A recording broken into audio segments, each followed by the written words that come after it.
할렐루야. 우리 옆에 분들에게 주님의 이름으로 축복합니다. 우리 한 번 더 기도를 드리겠습니다. 우리는 승리자입니다. 네.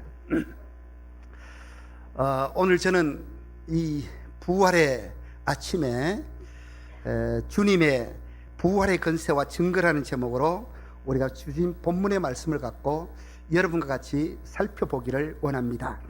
정말 오늘 아침 부활의 아침에 우리는 예수 그리스도께서 부활하신 부활의 현장으로 우리가 그 현장을 이 시간 한번 들어가 보십시다. 오늘 본문에 보시면 9절에 이렇게 되어져 있어요. 예수께서 안식 후 첫날 이른 아침에 살아나신 후 전에 몇 귀신요?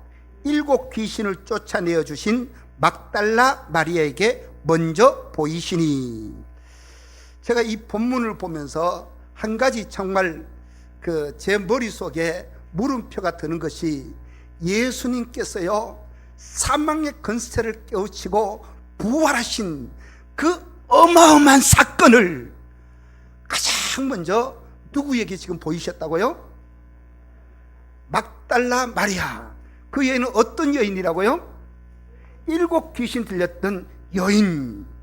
왜 예수님께서는 그 부활이라는 엄청난 사망의 권세를 박살을 낸 이 기쁜 소식을 그 가장 첫 번째 드러내신, 알리신 사람이 누구라고요?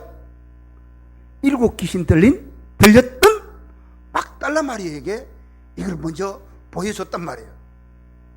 만약에 제가 예수님의 입장이라면은, 제가 만약에 죽었다가 살아났다면은, 이건 가정입니다. 가정이에요. 또 잘못 드러나놓고 황금적인 목사 지가 죽었다가 살아났대 뭐 이렇게 이야기하면 안 돼요. 이게 가정인데, 제가 만약에 죽었다가 살아나서 첫 번째 모습을 보인다면은, 저는 이런 막달라 마리아 7 귀신 들렸던 이런 여자에게 저의 첫 번째 내 소식을 안 전했을 거예요. 자, 이런 것들은 다 폐일은하고, 그런데 오늘 예수님께서는 이 부활의 첫 소식을 이 여인에게 전했습니다. 우리 같으면 어떻게 해요? 내가 부활했는데 내가 가만히 생각해, 내가 누구에게 먼저 갔었을까? 도마한테 먼저 갔었을 거야.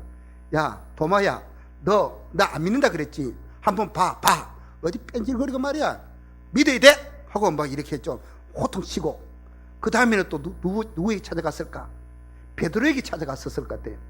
베드로에게 가가지고 꼴 좋다, 너 나 그렇게 배반하고 부인하고 모른다고 부인했지? 봐 내가 살아났잖아. 내가 이렇게 살아날지 넌 몰랐지?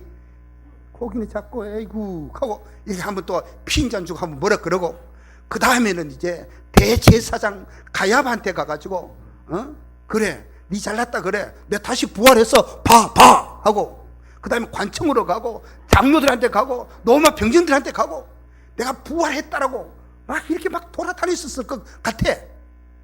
근데 주님은요 오늘 그렇지 않았었어요. 자기의 가장 먼저 살아난 사실을 7 귀신 들렸던 마리아에게 나타났었어요.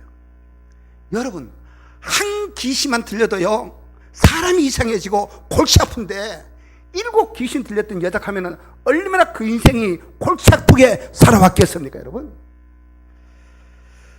이건 여러분 정말 하나님의 나라와 하나님의 역사는 권세 있는 자를 통해서 일하는 것이 아니라, 여러분 하나님의 역사는요 인간의 어떤 조건을 가지고서 하나님은 일하지 않는다는 사실입니다. 소위 말해서 세상에 잘 나가는 사람들이 교회에 오면은 교회가 막 좋아질 것이다. 여러분 물론 그럴 수도 있겠지만은 하나님의 나라는요 그런 식으로 일하지 않았어요. 바울이, 여러분 우리가 바울을 잘 알잖아요.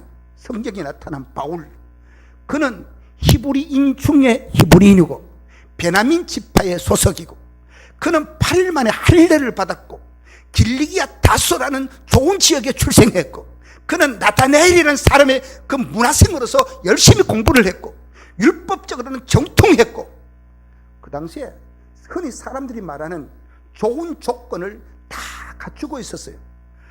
그 요즘으로 젊은 사람은 스펙을 완벽하게 갖추고 있었습니다.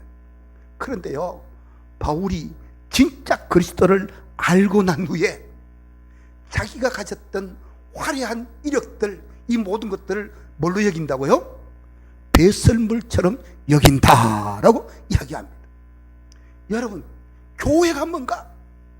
교회는요, 모든 사람들이 죄인으로 모였던 것이 바로 교회입니다. 죄인으로 모였다가 거듭난 것이 바로 교회라는 공동체입니다.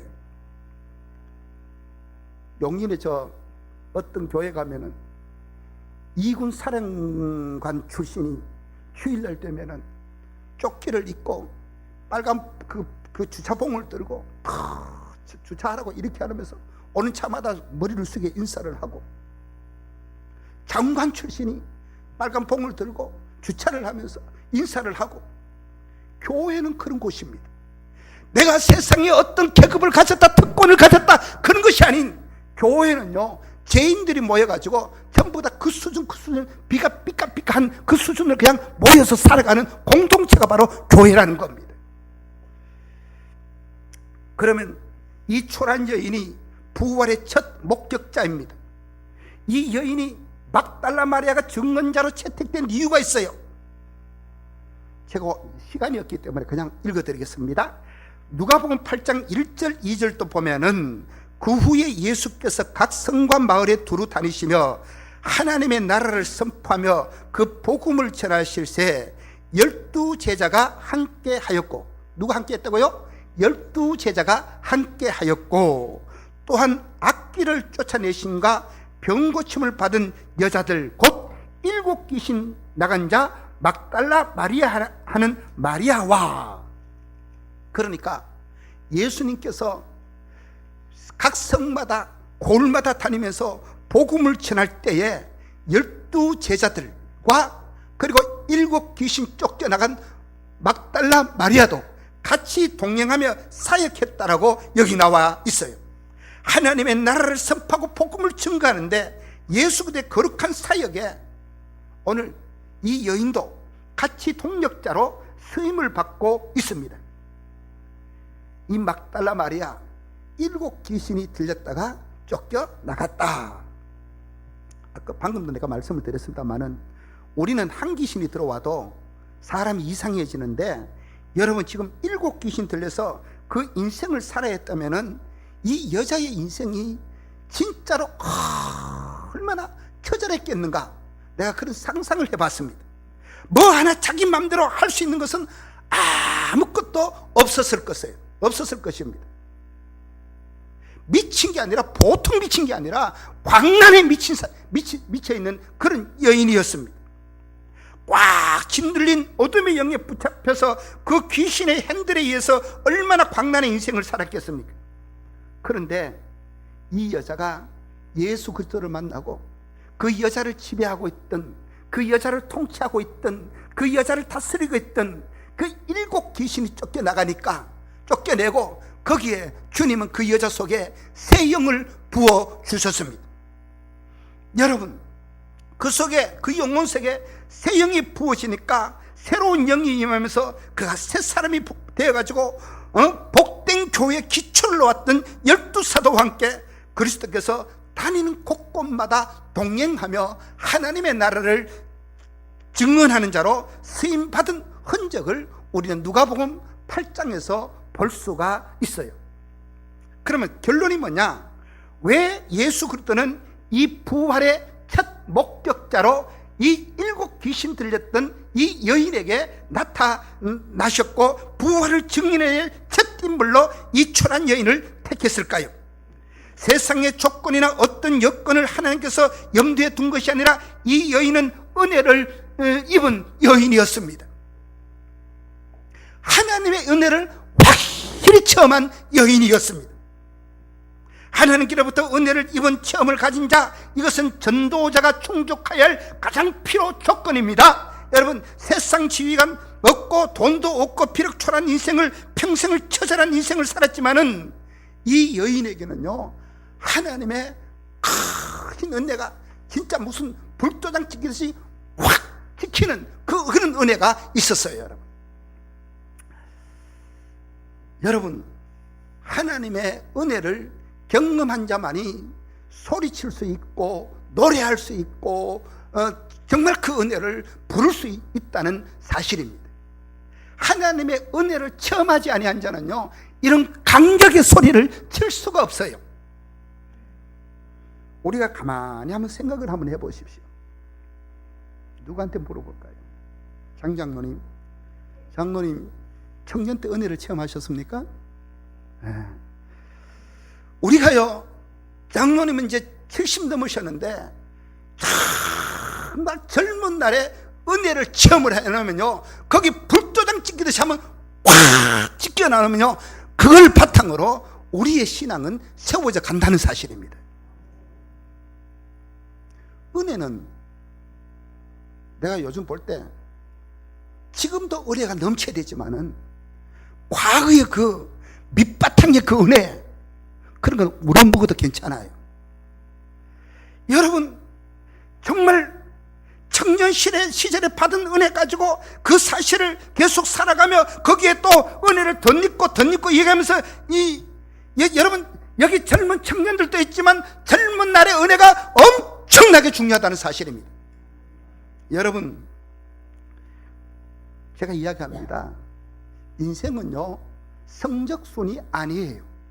그렇다고 제가 뭐 공부하지 마란 말이 아니라 성적이 좀 부족하고 배움이 조금 떨어질지라도 은혜를 제대로 받으면은요, 그걸 갖고 일생을 살아가는 거예요. 여러분, 진짜 건강한 신앙만 속에 들어오면은요, 그때부터 좀 뭔가 공부를 못해서도 그 사람은 건강하게 이 세상을 하나님 의지하며 살아가게 되어져 있어요. 여러분,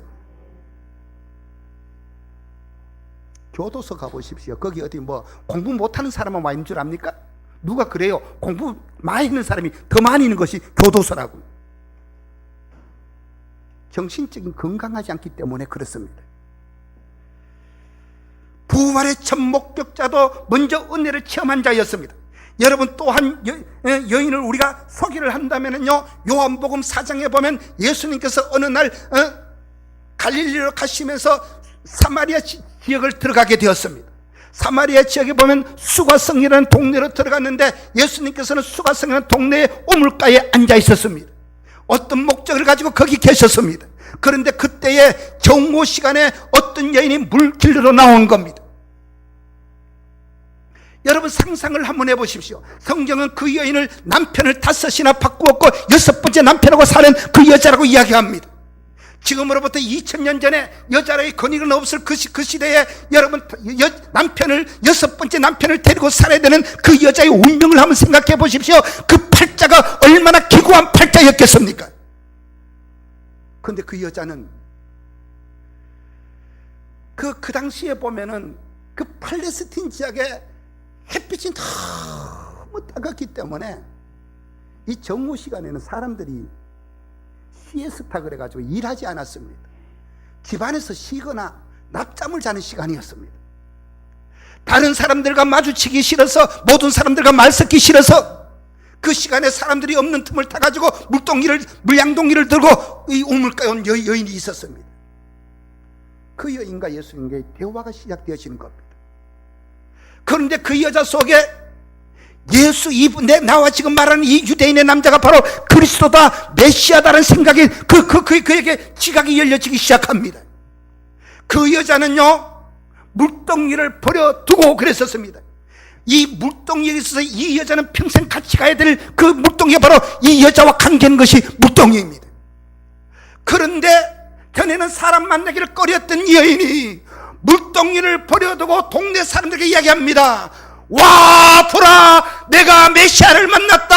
와 보라, 내가 메시아를 만났다. 그는 외치기 시작하는 겁니다. 그 마음속에 가만히 있을 수가 없었습니다. 메시아를 만나고 나니까 그는 조용히 해줄 수가 없었습니다. 그러면서 그는 외치기 시작합니다. 내가 메시아를 만났다. 메시아란 말이 뭐예요? 그리스도란 말입니다. 기름 부음 받은 자란 말입니다. 내가 진짜 우리가 고대하던 그리스도를 만났다라고 이 여인은 막 자기도 주체할 수 없이 고백하게 되고 온 동네 이야기를 하게 된 겁니다. 여러분, 오늘 우리는요, 정말 이 부활의 소식은, 이 십자가의 사건은, 이 기독교의 진리는 세상의 어느 학문과 논리를 가지고도 깨달을 수 없는 진리입니다. 그 진리를 아들 예수 그리스도의 죽음과 성령의 임재를 통해서 우리에게 부어 주시는 겁니다. 정말 우리가 은혜를 제대로 받았다면 이것은 말하지 않을 수 없는 비밀이 되어야 돼요. 선포하지 않을 수 없는 이 비밀이 되어야 되는 겁니다.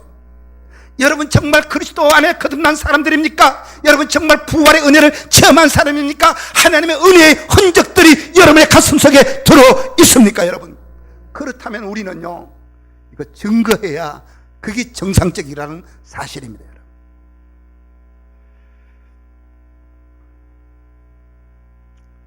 사도행전 3장에 가면은 이런 내용이 있습니다.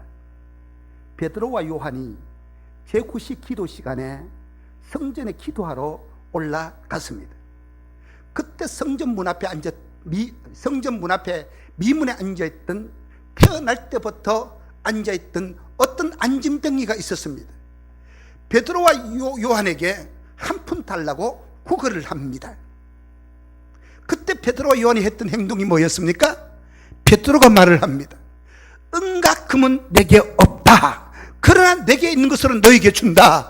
나사렛 예수 그리스도의 이름으로 일어나 걸으라 그랬었습니다. 그를 잡아 일으켰더니 그의 다리에 힘을 얻고 그는 걸기 시작했고 뛰기 시작했습니다. 그리고 그는 찬양하기 시작합니다. 여러분, 기적이 뭡니까? 안전병리가 일어났다는 기적, 그게 기적이 아닙니다. 그가 일어나서 하나님을 찬양하는 예배자로 세워졌다는 사실, 그게 바로 기적이라는 사실입니다. 또 이런, 우리가 한번 생각을 해보십시다. 베드로와 요한이 성전에 올라가면서 성경에 보면은 그 태어나면서 안진병이 된 사람이 날마다 성전 문에서 구걸했다 그랬습니다. 베드로와 요한이 그날 처음 그 사람을 바뀌었습니까? 아니에요. 전에도 그 사람이 그 문 앞에 있었고 아무 생각 없이 지나갔고 그랬습니다마는, 그러나 어느 날 베드로의 눈에는 그가 그냥 거지로 보인 것이 아니라 그도 뭐로 보였다고요? 구원받을 대상으로 보여졌다는 겁니다. 그래서 은과 금은 내게 없다. 내게 있는 것으로 네게 주노니 일어나, 나사렛 예수 그리스도의 이름으로 명하노니 일어나 걸을지어다. 그가 걸었고 그는 뛰었고 그는 하나님을 찬양했고, 여러분, 정말 구원받을 대상자로 그 사람의 눈에 보이니까 자기 안에 받았던 은혜의 감격들, 자기 안에 받았던 은혜의 흔적들, 이 가만히 있지를 못하는 거예요. 그래서 그는 예배자로 세워지는 것, 이게 기적 중에 최고의 기적입니다. 여러분, 두 번째로, 여러분 성경을 한번 찾아보십시다. 마가복음 앞에 15장을 한번 보십시오. 15장 40절 한 장만 넘기면 되는데, 40절 41절을 우리 같이 읽겠습니다. 시작. 멀리서 바라보는 여자들도 있었는데 그 중에 막달라 마리아와 또 작은 야고보와 요새의 어머니 마리아와 또 살로메가 있었으나 이들은 예수께서 갈릴리 계실 때에 따르며 섬기던 자들이요, 또 이외에 예수와 함께 예루살렘에 올라온 여자들도 많이 있었더라. 여기 지금 이건 지금 뭐예요? 막달라 마리아가요, 지금 어디까지 와 있냐면은 이 본문은요, 예수님의 십자가 처형되는 데까지 지금 여기 와 있는 겁니다. 47절을 또 같이 읽겠습니다. 시작. 요새의 어머니 마리아가 예수 둔 것을 보더라. 지금은 이거는요, 예수님을 장례한 무덤까지 따라와서 예수 둔 것을 보았다라고 말씀합니다. 정말 이 귀한 추종은요, 변함이 없는 끝까지 함께하는 순종을 여기서 볼 수가 있습니다. 십자가의 현장까지 서 있어요. 그리고 예수의 시선을 어디에 두는 것까지도 이들은 계속 보고 있는 겁니다. 그러다가 이 부활의 현장에 첫 목격자로 선택되는데, 오늘 16장 6절을 한번 보십시오. 무덤 안에 풍경이 나오는데, 여기 16장 6절 먼저 청년은 천사를 말하는 겁니다. 청년이 이르되, 이 말은 천사가 이르되 놀라지 말라. 너희가 십자가에 못 박히신 나사렛 예수를 찾는구나. 그가 살아나셨고 여기 계시지 아니하니라. 보라, 그를 두었던 곳이니라. 지금 천사가 이렇게 안식구 첫날에 찾아간 마리아를 보고 이렇게 말했습니다. 이 천사가 부활의 현장에 빈 무덤에 첫 목격자 된 여인들에게 첫 번째로 했던 말이, 그 다음 7절에 보십시오. 가서 그랬습니다. 가서 그의 제자들과 베드로에게 이르기를 예수께서 너희보다 먼저 갈리로 가시나니 전에 너희에게 말씀하신 대로 너희가 거기서 배우리라 하라 하는지라. 이 주의 사자들의 예고를 듣고 명령을 받고 있는 이 여인들의 이제 태도를 한번 보십시오. 8절을 같이 읽겠습니다. 시작. 여자들이 몹시 놀라 떨며 나와 무덤에서 도망하고 무서워하여 아무에게 아무 말도 하지 못하더라. 여러분, 아무에게도 아무 말도 하지 못했다라고 여인들이 그랬습니다. 이 여인들은요, 믿음이 없어서 지금 아무 말도 못했을까요? 그건 아니라는 걸 우리가 알잖아요.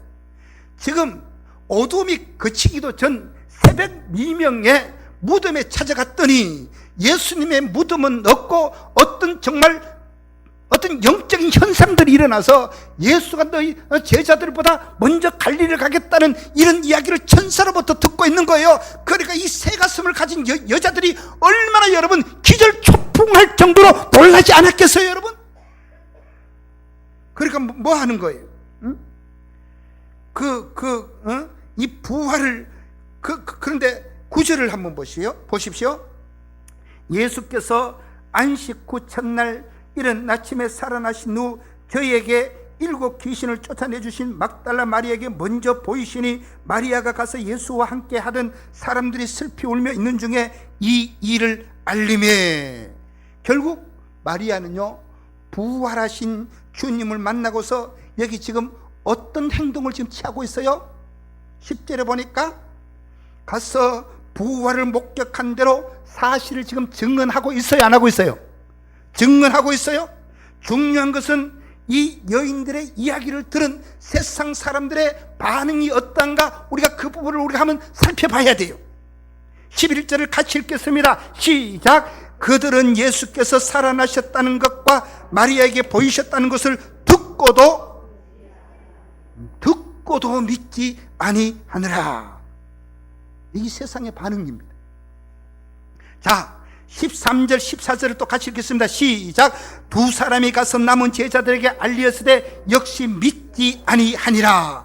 그 후에 11 제자가 음식을 먹을 때 예수께서 그들에게 나타나사 그들의 믿음 없는 것과 마음이 완악한 것을 꾸짖으시니 이는 자기가 살아난 것을 본 자들의 말을 믿지 아니함일러라. 부활의 목격자가, 부활의 주제가 직접 보여주고 말하는데도 사람들은 믿지 아니하였더라. 이게 바로 세상 사람들의 모습이 바로 이런 모습으로 나타나는 거예요, 여러분. 뭘 얘기하고 싶은 겁니까? 가서 전에도 믿지 않는다면 어떻게 하라는 것이냐? 여러분, 우리가 전도를 해도요, 계속 믿지 아니함이라. 그러나 그럼에도 불구하고 15절을 같이 읽겠습니다. 성경은 이렇게 끝을 맺고 있습니다. 시작. 또 이르시되 너희는 온 천하에 다니며 만민에게 복음을 전파하라. 믿지 아니함이라. 그러나 그럼에도 불구하고 너희는 온 천하에 다니며 어떻게 해요? 만민에게 뭐 하라고요? 복음을 전파하라 그랬습니다.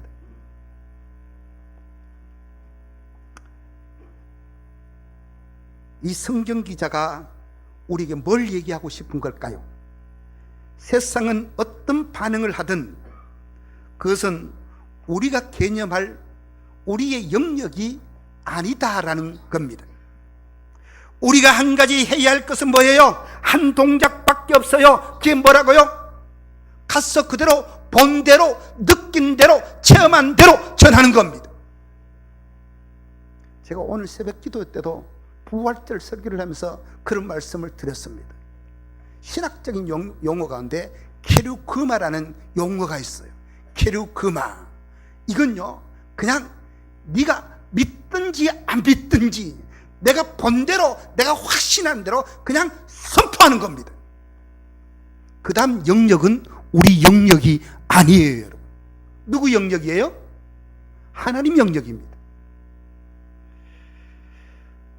여러분, 그들이 어떤 반응을 하든 그건 우리 영역이 아니란 말이에요. 우리가 한 가지 순종할 것은 뭐예요? 그냥 가서 전하는 겁니다.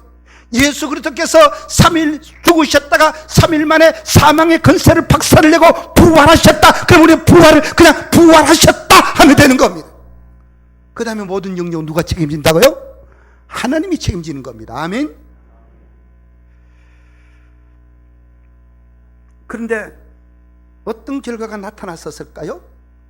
여러분, 우리가 읽지는 않았습니다만 20절을 보십시오. 20절에 시작. 제자들이 나가 두루 전파할세 주께서 함께 역사하사 그 따르는 표적으로 말씀을 확실히 증언하시니라. 누가 역사하시니까 여기에요?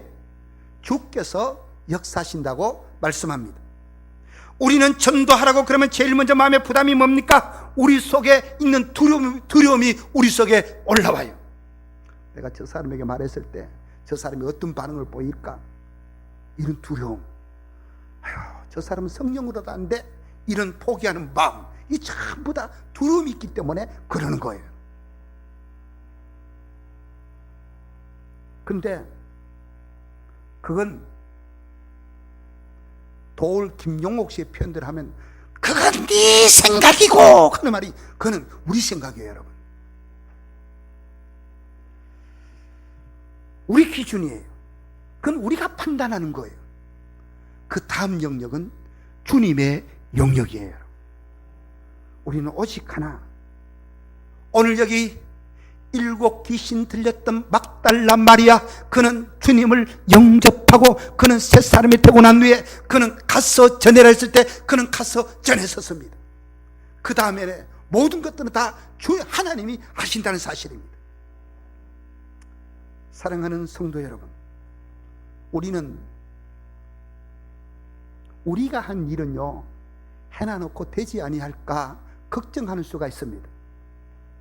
꽃을 심어놨으면은 이게 싹이 날까, 꽃이 필까, 얼어 죽지는 않을까, 이런 생각이 들어집니다. 어제도 대신방 갔다가 돌아오면서 남태령 쪽을 넘어오는데 노란 개나리들이 팍 잎을 터지기 일보 직전에 있는 거예요. 제가 그랬어요.